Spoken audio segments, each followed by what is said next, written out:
Hey guys, this is Bob Hickman. It is so good to be back with you. Well, listen guys, I'm still having technical problems with my software for processing, so hang in there. I'm going to try to get out to you more messages from the spirit world soon. So I haven't forgotten you guys, just having some problems. Anyways, we're going to try again today and do another video. Today's video, I have a question for you. Today's video is all about something that's very sacred. It's about sacred symbols and sacred marks. Let me ask you, have you ever wanted to wear a sacred symbol on your body, maybe a tattoo or a bindi? Anyways, we'll probably do another video on bindis. But bindi is the sacred mark that is worn on the forehead.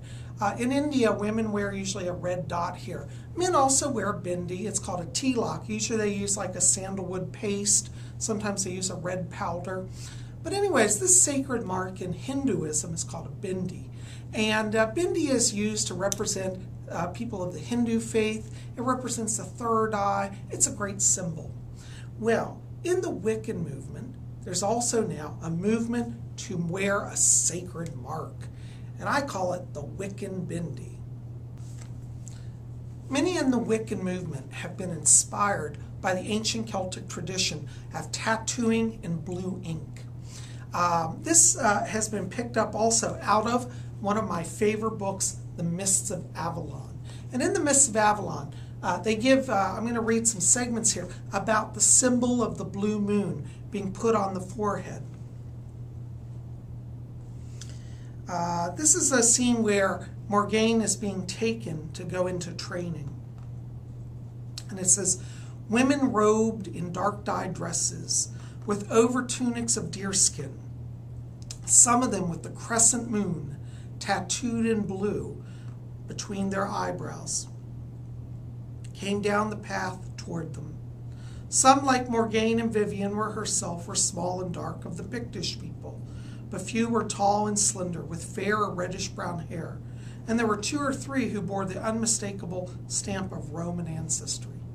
So as you can see, the priestesses in this book, even though this is a fiction book, it's drawn off some of the ancient Celtic truths and traditions. Now, there's another passage here which I'd like to read, which this is when Morgaine reflects back on her training and when she first became a priestess. And she says, and the mists parted, and I saw before me the same sunlit shore where the lady had brought me 7 years before. And I set my feet on the solid earth of my home, and I wept as I had done when I first came there, a frightened child. And then the mark of the crescent moon was set between my brows by the hand of the goddess herself. Isn't that beautiful? I think that's lovely. So anyways, this idea of wearing the crescent moon has come back in vogue and is done by many modern Wiccans. Now, some of you might be saying, well, Bob, I don't know, I'm a little scared to have a tattoo.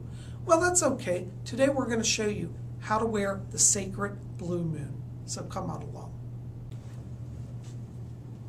Now, for those of you who want to try this experience, you need just a few basic supplies. These can be picked up at your local drugstore, and they don't really cost much. First thing you need is some rubbing alcohol. This is not absolutely essential, but it's something I recommend. We'll talk about that. You also want to probably get some cold cream, some talcum powder, and some cotton balls. And the most important part is a blue eyeliner pencil. The symbol of the crescent moon is an ancient goddess symbol. And as you can see here by our picture, this is a picture of the crescent moon rising as the sun sets. And this was an ancient goddess symbol. It was believed that this was the old saying was, may you be safe between the horns. And so we have a picture of the moon rising, and it is the presence of the goddess. The crescent moon was traditionally worn here on the brow between the eyebrows. Some people like to put it up here at the hairline as well, but I like to wear it down here closer to the eyebrows. It's more closely related to the Hindu Bindi. This is where the third eye chakra is, and so we want to honor that to give ourselves further vision. Now I tend to have oily skin, and I like to start before I put on my Wiccan Bindi. I like to use some rubbing alcohol, just a little cotton ball, and I'd like to cleanse the area here.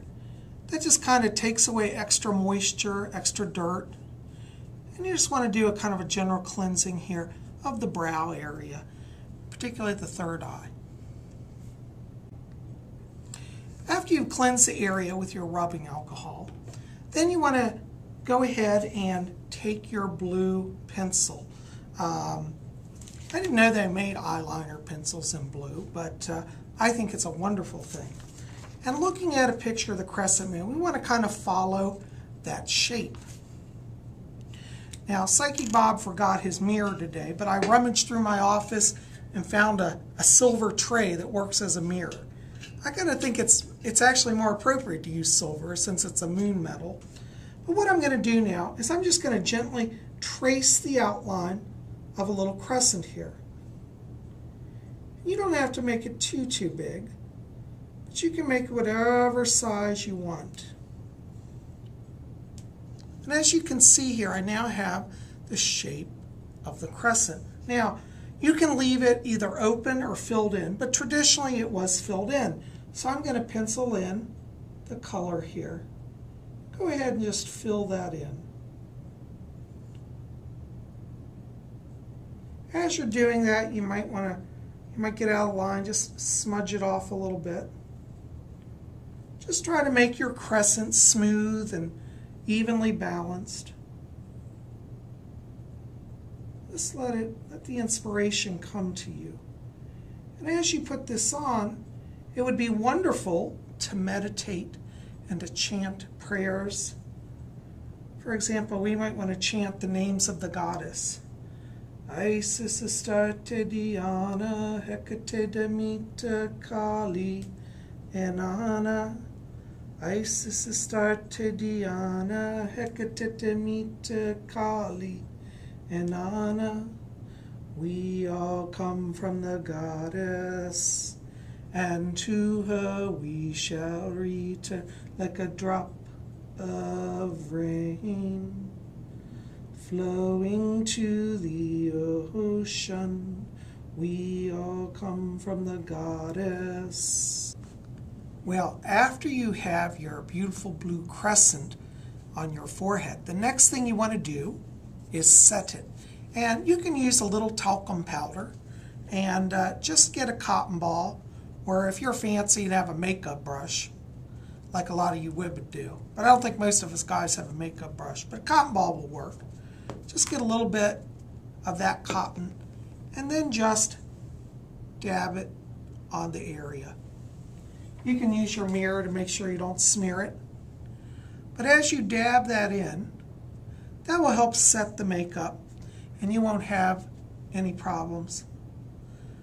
It'll keep it from smudging, and it helps it to remove extra oils so that it sets up nicely. So as you can see, this is a wonderful way to wear the blue moon. Now, if you're somebody who has already had a tattoo, and you're saying, well, gee, Bob, you know, how's this apply to me? I already have a permanent tattoo. Well, this technique can be used also if you already have a tattoo, and it fades, because over time tattoos fade. You can use this technique to brighten up your tattoo, and that way it'll always look fresh. So you see, this is a wonderful thing. I think it's a wonderful way to express our faith. And now, you know, when you go in public, people will say, what is that? And it's an opportunity for you to be open and share your pagan faith.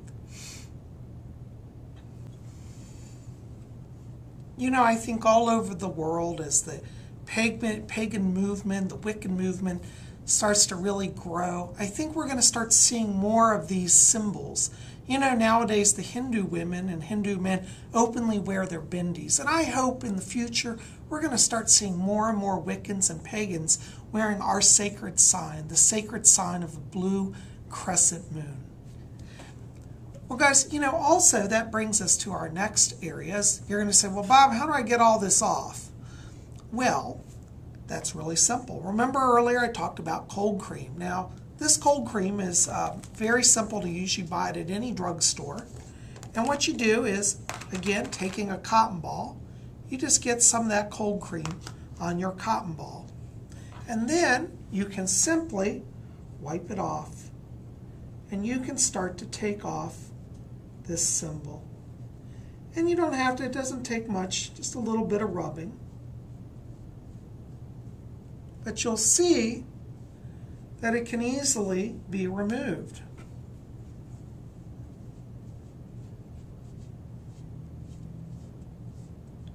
And you can go back to not wearing it if you want to.